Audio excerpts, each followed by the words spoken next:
My mother-in-law yelled at me, saying I not only make our son do chores and take care of him, but now I'm trying to get our money too. She called me lazy and said I only bring in $700. I felt scared as she pointed a knife at me. It hurt my feelings a lot.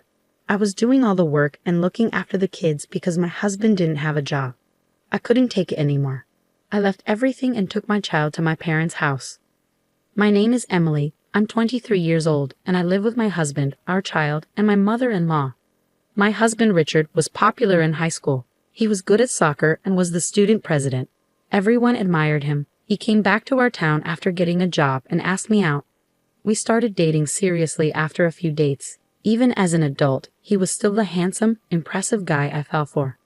After I finished vocational school, I found out I was pregnant.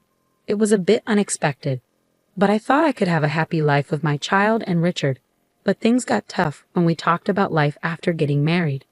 Why don't we move into my parents' house after we get married? Richard suggested. But I want it to be just us three with our child. I replied. But won't it be expensive to live on our own? He asked. If we stay with my parents, we won't have to worry much about money. And if we both work, we can afford our own place, right? I reasoned. Well, about that, my income this month isn't great, Richard admitted. How bad is it? I asked. It's less than $1,000, he confessed. What? Why is it so low? You told me you were working at an IT company, I exclaimed. I quit that job. Now I'm making money at the casino and doing part-time work, he explained. At a casino? Why would you do that? I questioned. After just 1 month, he quit his job. If you're okay with paying for everything, we can live in an apartment, he said casually. His lack of enthusiasm made me worried. Was I the only one excited about our new life? Seeing my concern, he gripped my hands tightly. It's just temporary until I find a new job. I'll make you happy, Emily. I'll take care of all the chores and our child until then. Believing his promise, we got married and moved into his parents' house. After giving birth safely, I was determined to work hard for our son. Both Richard and my mother-in-law seemed happy, and I looked forward to our future together. But even after our son was born, Richard didn't help with chores or taking care of our child. Instead, he spent his days at the casino. After going to the casino again, what about helping with the chores and taking care of our child? I asked, reminding him of his promise. Don't tell me what to do, Richard suddenly shouted back at me. Confused by his outburst, my mother-in-law came into the room, having heard the argument. What's going on here? She asked. I'm busy with work, and she's asking me to help with chores and taking care of the child, Richard explained. What? That's the wife's job, my mother-in-law exclaimed. Richard hadn't told his mother about quitting his job. Instead, he painted me as the bad wife who forced him to do all the housework and take care of our child. His lies turned my mother-in-law against me, making her resentful. Richard kept going to his part-time job and the casino, where he often lost the little money he earned. I ended up paying most of our expenses, making our life tough since I wasn't working. Eventually, I had to go back to work, leaving our son at a child care center. Luckily, I found a job as a dental hygienist pretty quickly. But when I came home from work every day, my mother-in-law would yell at me. What do you think you're doing? This isn't playtime. You're a parent, but all you do is fool around. Make dinner now. She slammed the newspaper she was reading onto the floor in frustration. Sometimes she'd even break plates when she was really angry. My mother-in-law was unpredictable. Her mood could change in an instant. I was afraid of what she might do next, so I just went along with it. But between taking care of my son, working, and doing housework every day, I was exhausted. I couldn't take it anymore. So I decided to talk to Richard one more time. I caught him before he left for the casino early in the morning.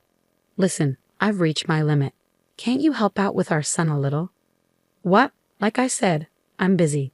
I'm trying to find a new job. You get that right. Do you want me to stay jobless forever? You'd be in trouble then, wouldn't you? Your child's father, unemployed. If you don't like it, just do what you're told, Richard retorted.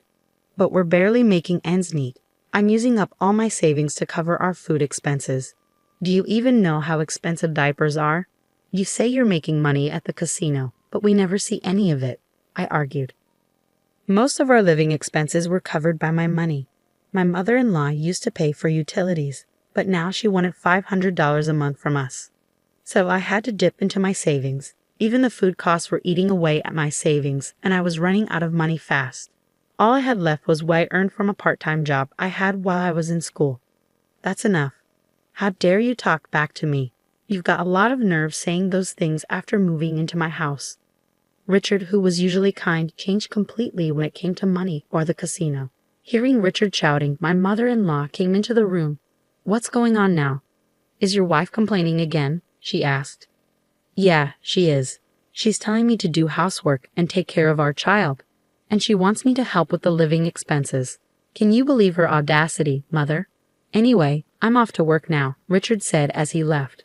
Once he was gone, my mother-in-law's expression turned sharp.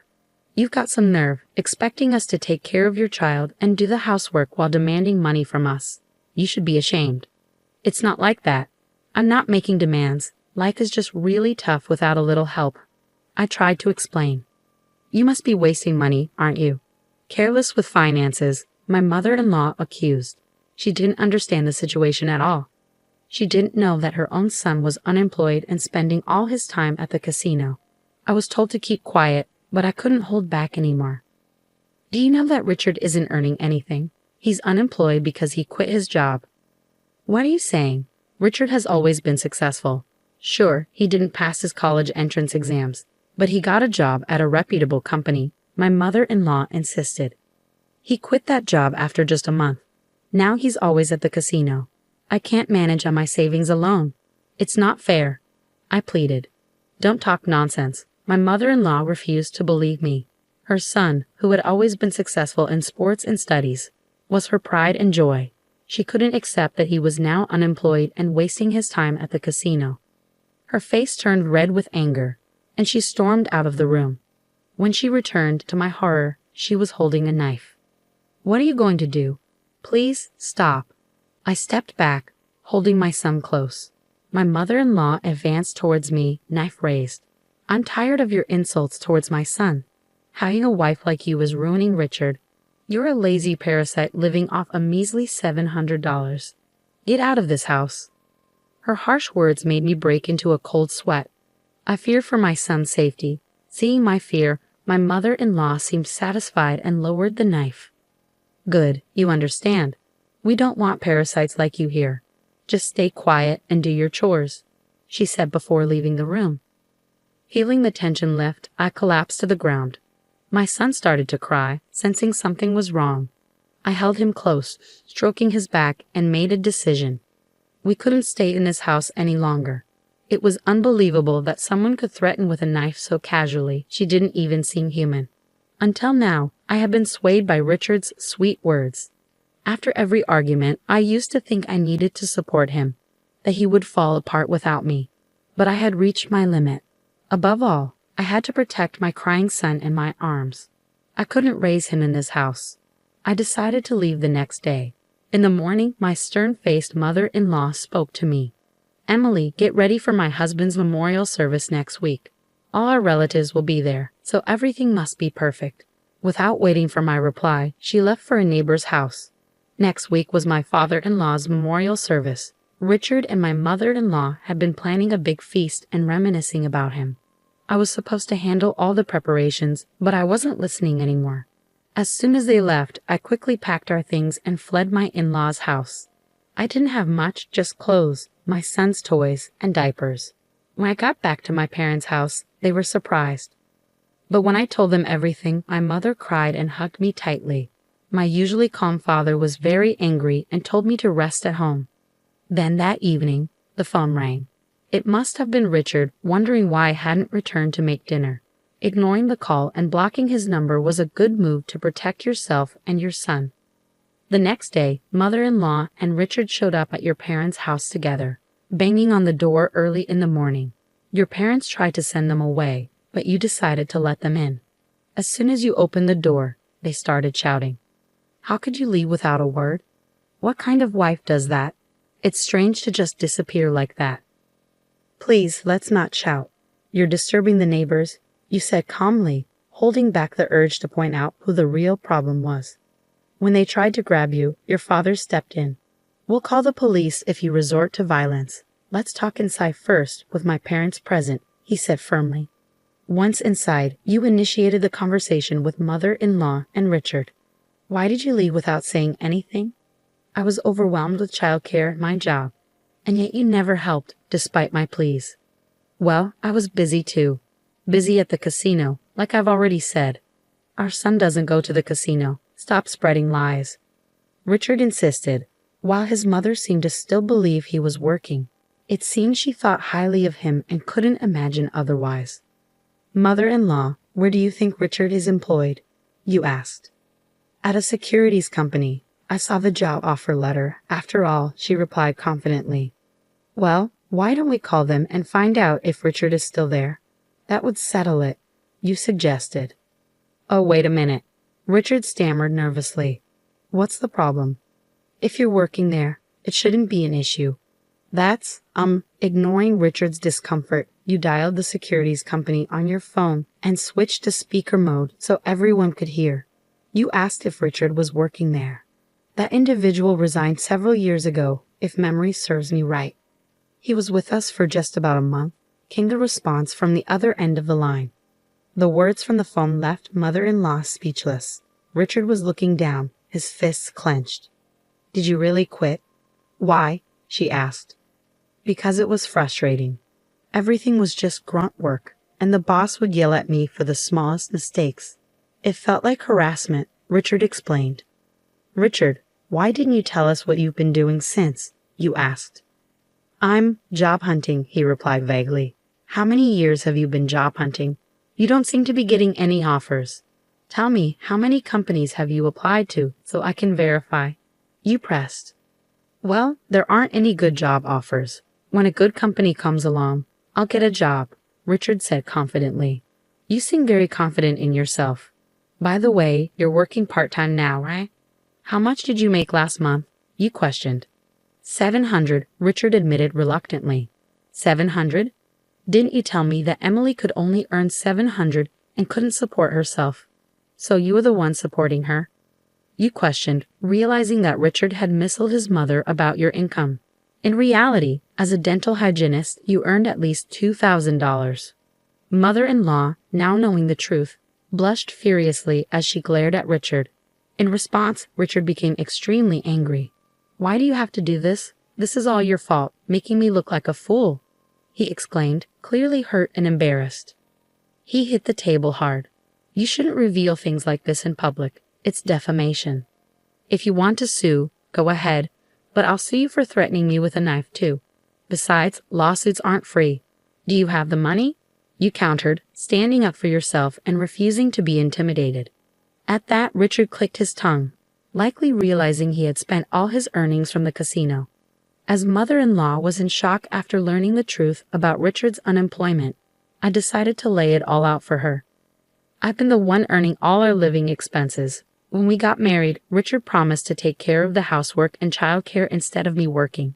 But after we got married, he didn't do any of it. That's different from what you heard, I explained. It seemed mother-in-law had simply believed whatever Richard told her, right? She had gotten upset when I asked for help with the chores and childcare. She even pointed a knife at me and told me to keep quiet and do my housework. I could see her face turning pale as she stood in front of my parents, being called out for her behavior. Mother-in-law, you haven't contributed anything to the household either. We've been living off my income this whole time. I have no intention of continuing to work for you, so I want a divorce, I stated firmly. Divorce? Wait a minute. Don't just drop that bombshell all of a sudden, Richard protested. Yes, that's right. I'll help out too, so please come back, my father added, offering support. No thank you, I stated firmly. Their surprised expressions indicated they were taken aback. I, who had always given in after being yelled at or begged persistently, had clearly refused this time. I don't want to live with someone who threatens me with a knife just to get their way. I'm tired of living with Richard, who spends all day gambling at the casino. I'll make sure you pay me compensation for all the hard work I've put in so far, as well as child support, I declared. No way. That's going to be a problem. I can't possibly afford that, Richard protested. Well then, stop gambling and start paying, I retorted. But I can't do that. I don't have a job, Richard admitted. I was appalled by Richard's lack of understanding. You don't have a job because you're too picky about what work you do. Do you have any desire to do whatever it takes? There aren't many companies out there that would hire someone without qualifications or experience. Don't take society for granted. Many people work hard in difficult situations to earn a living. Yet people like you, who quit their jobs on a whim because they got angry or didn't enjoy it, no one will want to hire them. He keeps saying he'll find a job someday, but at this rate, it's unlikely. I'll contact you through my lawyer about the divorce proceedings. Please do not contact me from now on, I stated firmly. What? How selfish. What's going to happen to us? Richard protested. At my words, mother-in-law flared up in anger. I put on a deliberately puzzled expression and responded to her hostile words. I don't know. Maybe you should figure out how to earn a living on your own, you heartless woman. Heartless? I don't want to be called that by you. Remember when you called me a parasite living off a measly $700 per month? Remember when you said that to me, your daughter-in-law, while holding a knife to my throat? By the way, the lazy person making $700 a month is right next to you. Are you not telling him to leave? I confronted her.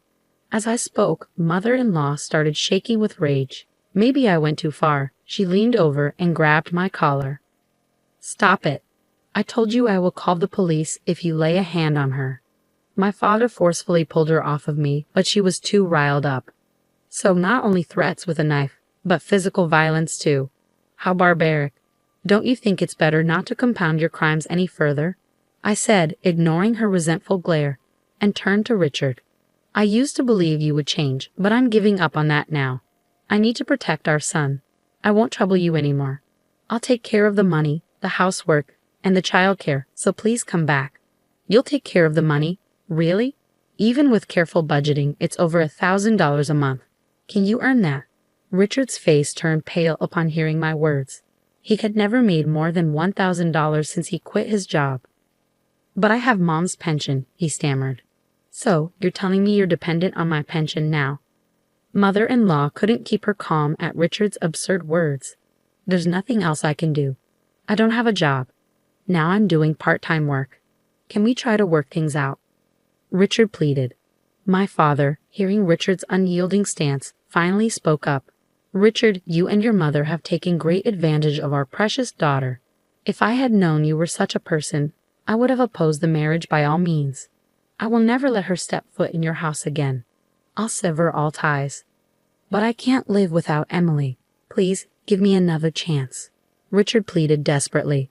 Don't joke with me. Can't live without our daughter. You're already planning to depend on her. A man who has no intention or grit to earn his own living and make his wife's life comfortable doesn't deserve our daughter. Leave now, my father retorted firmly. For the first time, I saw my father shout. It sent chills down my spine and seemed to shake Richard and mother-in-law as well. Richard was kneeling, his head bowed. It was a stark contrast to the charming image I had of him during our college days. Please reconsider. I beg you, Emily, Richard pleaded once more. But my parents wouldn't budge. They were fed up. I don't want to be treated like a slave by you two anymore. Please don't involve me in anything from now on, I explained to Richard and mother-in-law. As soon as we kicked them out of the house, we locked the door.